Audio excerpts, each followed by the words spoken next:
Hey everybody, welcome to today's deep dive. We're going to take a look at the Raycast node. The Raycast node is a powerful tool that lets you find intersections between points and surfaces. It's used to retrieve data like positions or normals from one object to another. We're going to go through all the outputs, properties, and inputs of this node, and then dive into 3 different demos for some of the ways you can use this special node. In the first demo, we'll take text and map it to the surface of a sphere to make extruded text like a logo. Next, we'll take a look at how to use a Raycast node to place some grass onto a simple landscape. We'll wrap it up with making some particles bounce off of a surface. So let's dig in. I'm in the Geometry Nodes workspace, and I'll add a new Geometry Nodes modifier. Let's go ahead and bring up a Raycast node and start by looking at the outputs. We'll delete our group input, and then we'll bring in a grid mesh.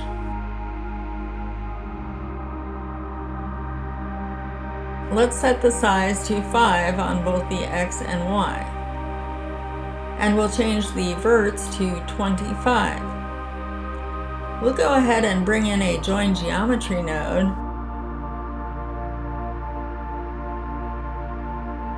and connect that to the group output. Then we'll bring the grid in so we can see our grid on the screen. Next, we'll add a UV sphere.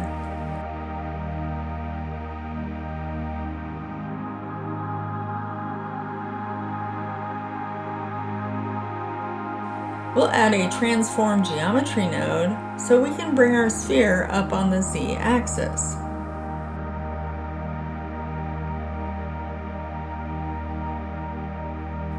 And let's bring our sphere into the Join Geometry node as well.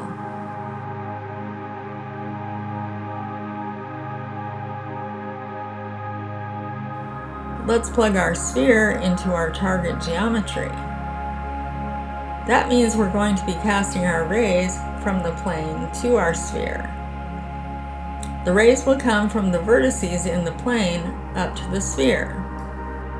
Some of the rays will not hit the sphere since our grid is larger than our sphere. IsHit is a Boolean value indicating whether or not the ray hit the target geometry. It will be either true or false. The Raycast will also capture the point where the ray hits, such as here and here. And also if we draw an additional ray over here. The hit position will be the position of these hit points.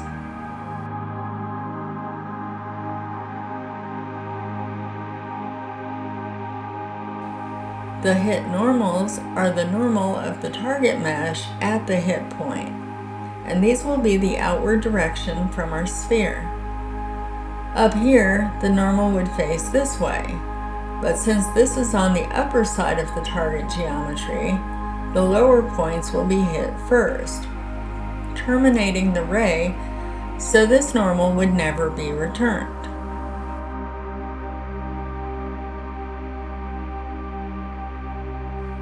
The hit distance is the distance from the source vertex to the hit point on the target mesh, or the length of the ray at the point of intersection with the target geometry. Since our target mesh is not a flat surface, the distance will be greater as we move out from the center of our source mesh. Let's go ahead and demo some of these outputs. Let's add a Set Position node to our source grid. We'll bring the hit position into the position of our set position. We can see that all of our mesh disappears. This is because our ray direction is facing down. We'll discuss this more in a bit, But let's set this to 1 on the z-axis to reverse this to up. Let's bring our hit position back into the position of the set position. We can see that our verts have moved up to meet the positions where the rays hit. Let's go ahead and change our vertices to points so that we can see our effects a bit better. Now we can see the points sitting on the surface of the sphere. Any points that were not directly underneath the sphere have no hit points, so there is no hit position. These points effectively disappear. Now we're going to take the hit normal and plug that into offset.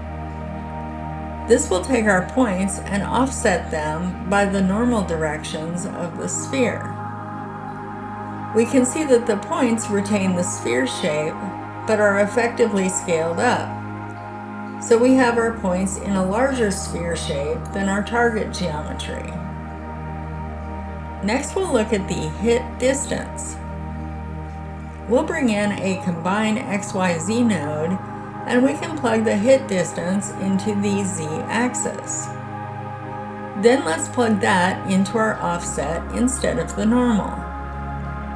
Now we can see that the placement of our points has moved up. The distance up on the z-axis has effectively been doubled. Some of the points have moved inside of our sphere, and if we change the view, we can see those. Attribute is something that we can pass into the Raycast node and get back out. You can see the input for the attribute now. We can pass different types of values through, and if these values are geometry specific, like position or index, they will be evaluated on the target mesh at the hit points, and those values will be output. To demonstrate, we'll use a bit of a contrived example, and we'll bring in just a random value, which will be passed through just as it is input. Let's bring this attribute, which will be a value between 0 and 1, into the z-axis to update our offset. It looks like most of our points have disappeared, but let's make our mesh transparent once more so we can see these points. If we move this attribute into the x-axis instead, we can see the points shift on the x-axis.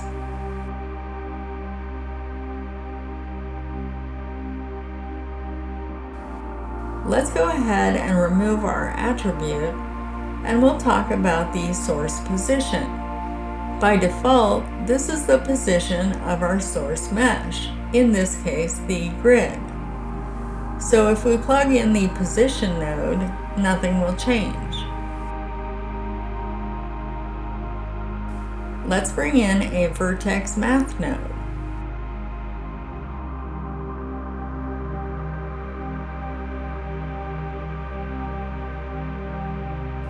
If we move the source position up a bit, the rays will now hit the top of our sphere, since they are originating in the middle of it. If we move it up further, our points disappear entirely because they are no longer hitting the target geometry. We'll bring that back down, and now we'll look at ray direction. This is the direction the ray will travel from the source geometry to the target geometry. If we set the z-axis to -1, we will also see our points disappear because now they are looking downward for the target geometry, and they are finding nothing. If we bring it back to +1, we can see our points once more. Next, we will look at ray length. By default, this is set to 100 meters, which means that the ray will travel up to 100 meters looking for the target geometry. So if we bring this way down, we'll also see that we no longer have any hit points, since this is the max distance the ray will extend. Now that we've gone through all of the inputs, properties, and outputs, let's go into the demos. We'll delete our old geometry node setup and create a new one.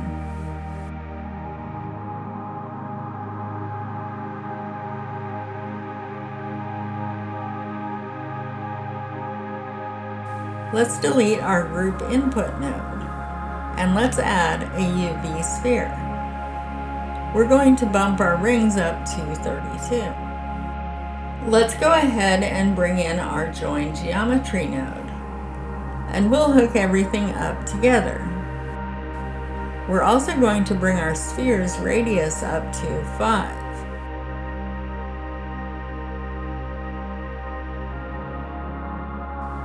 Let's create a simple black color so we can put some material on our sphere. We'll bring in a set material node and set our material to the black color we just created. Let's also add a set shade smooth node to smooth out our sphere.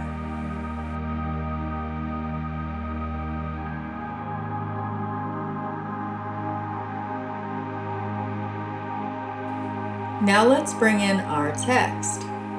We'll start with a string to curves node. Let's set the alignment to center and middle, and now we'll set our string. I'm setting mine to hello, but obviously you can use any string. Now we'll increase the size a bit, maybe 1.4 or 1.6. Let's add a fill curve so our text is solid. We'll set it to n-gon and hook up the text. Let's bring our text into the join geometry node. Next, we'll bring in a transform geometry node so we can bring our text up on the z-axis.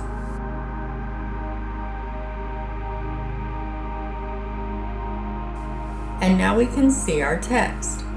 Now let's bring in an extrude mesh so we can increase the depth of our text. We're going to bring in a vector to control our offset.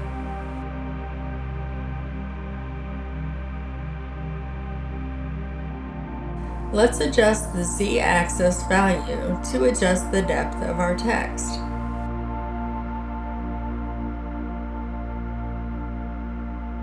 Now let's create a new material for our text. We'll choose a metallic silver and set the name to silver. Now let's add a set material node and choose our silver color from the drop-down.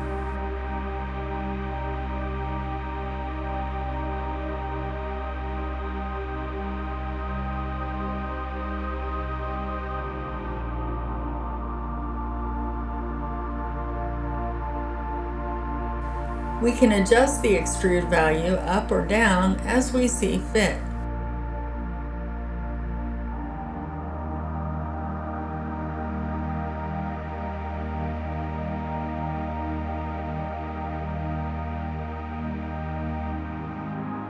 Now let's bring in our Raycast node.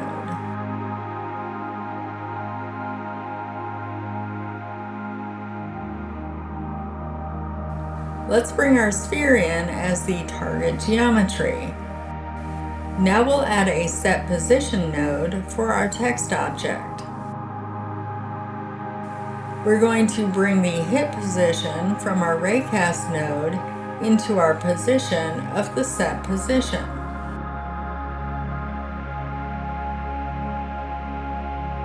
We're also going to need a rotate instances node so that we can align the text to the curvature of our sphere.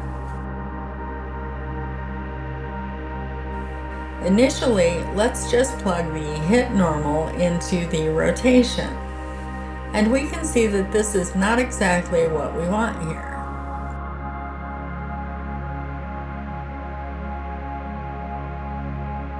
Let's bring in a separate XYZ node, and we'll place that between our Raycast and rotate instances. Next, we'll add a combine XYZ, and then we want to adjust it so that we are only bringing over our Y values. we can see that something is still off with our rotation. This is because the letters are rotating as one object. So what we need to add here is a Realize Instances node so we can rotate them individually.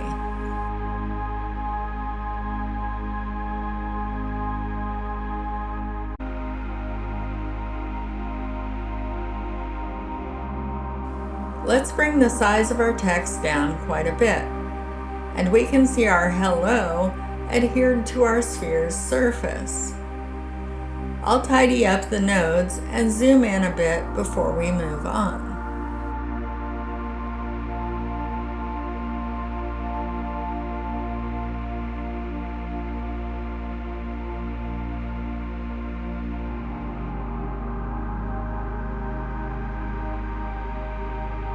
Now let's remove everything prior to the Join Geometry node, and we'll move on to our terrain example.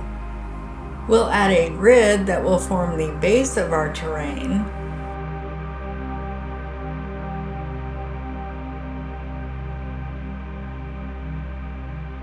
Let's update the size to 5 meters, and we'll bump the vertices up to 150. Let's add a Set Position node so we can get some height variance in our grid. Now we're going to bring in a noise texture.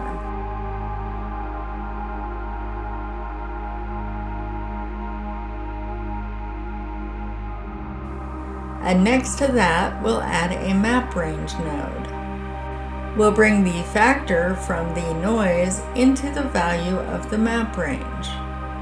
We're going to map the values from our noise texture, which will be a decimal number between 0 and 1, and we're going to assign the values of -0.5 and +0.5. Now we're going to bring in a Combine XYZ node, bringing our result into the Z-axis value.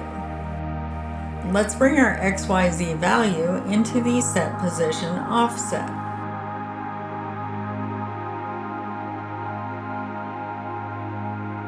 We'll also bring the scale of our noise texture down to smooth out our terrain a bit.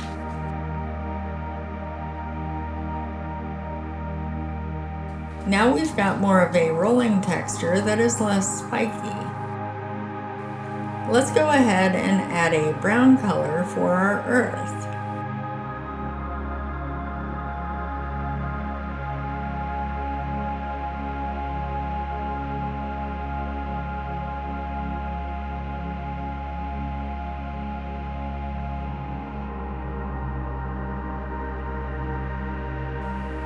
Let's bring in our Set Material node and place it just before the Join Geometry node.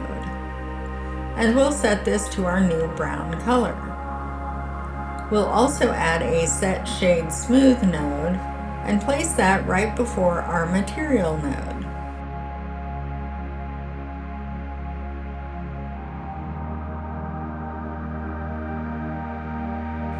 Let's frame up our initial grid using Ctrl-J, and using F2, we'll rename this to Target Geometry.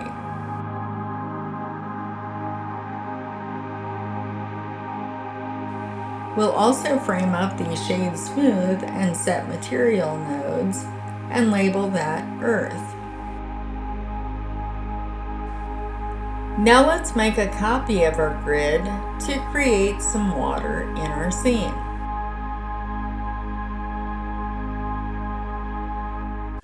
We'll bring in a Transform Geometry node, and we'll plug this into our Join Geometry as well.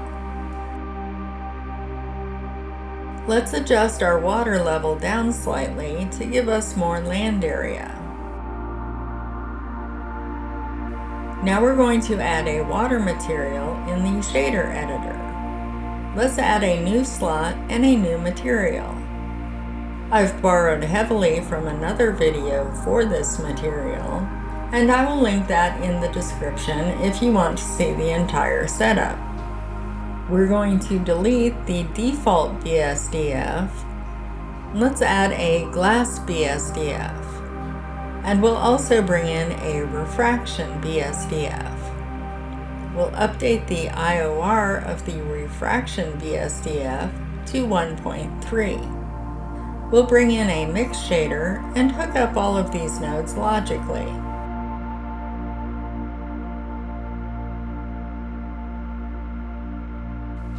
Next, we'll add a color ramp. We'll bring the color ramp into the color socket of the glass BSDF, and we're going to add a light blue. And let's bring the blue over toward the middle. Next, we'll add a greenish blue for our other color. We're going to add a bump node and bring that into the normal of the glass BSDF shader. And let's add a noise texture. You can switch it to 4D if you want to animate the water. Let's bring the strength of the bump node down, and then we'll bring the scale of the noise texture up. We'll name our color water. And we'll head back over to the Geometry Nodes editor. Now we can add another Set Material node, and let's set the material to water. We'll turn on rendered mode so we can view our materials. Let's add a frame around our water nodes and label it water.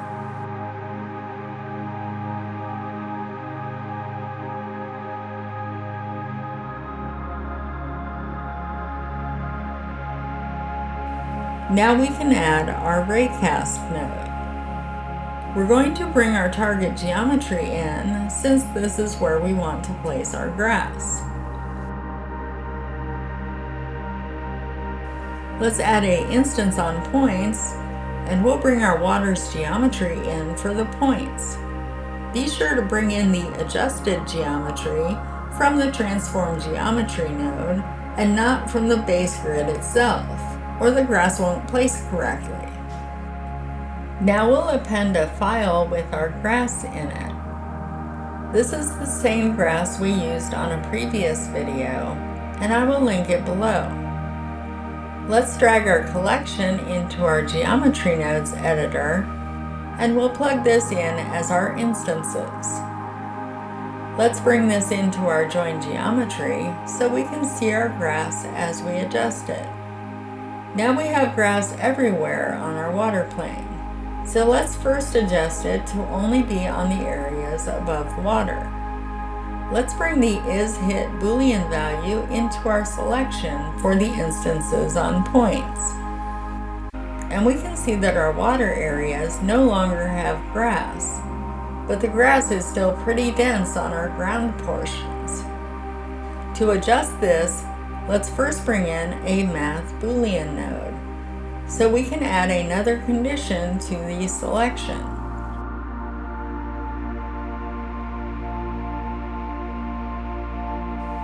And for our other condition, we're going to bring in a random value and set it to Boolean.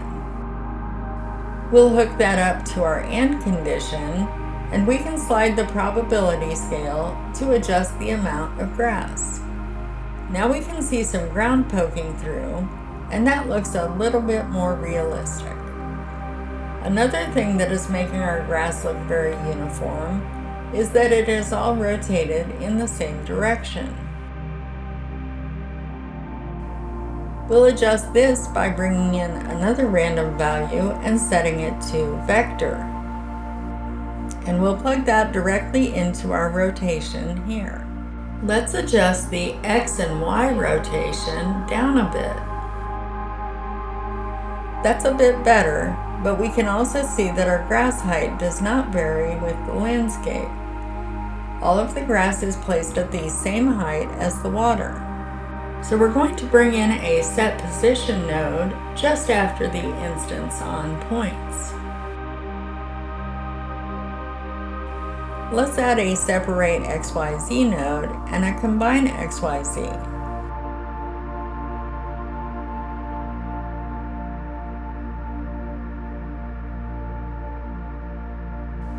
Now we're going to bring over the hit position and just bring the z-axis into the offset. Although in this example, the hit position would be directly up on the z-axis, so these nodes aren't truly necessary.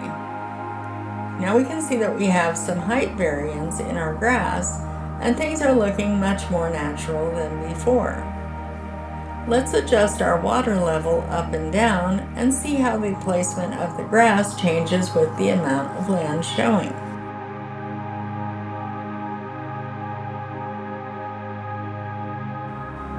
Next, we're going to look at a particle system and how we can determine hits to a surface. Let's remove our current setup first.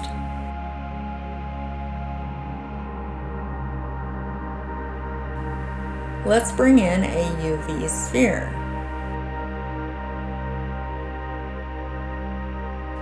Next, we'll add a mesh to volume node, and we'll bring our sphere into that.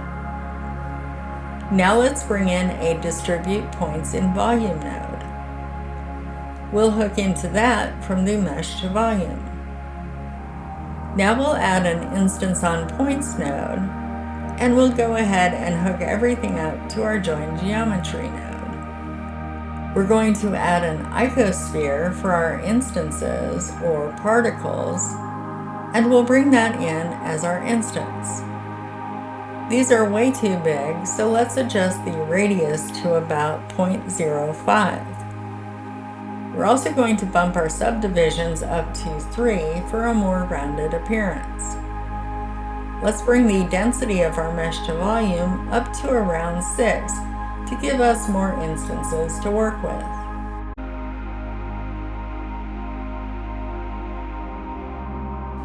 Now let's add a grid, which is going to be our target geometry.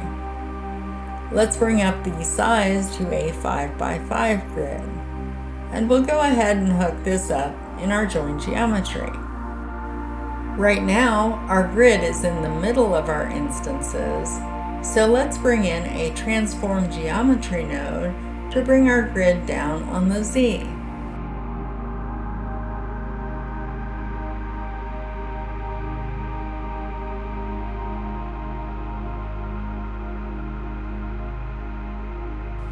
Let's go ahead and add our Raycast node here.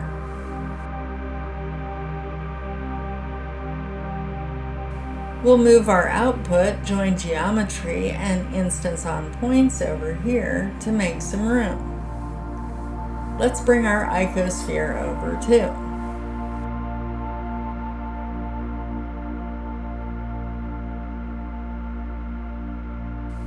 Next, we're going to hook up a simulation zone, which we're going to use to move our particles.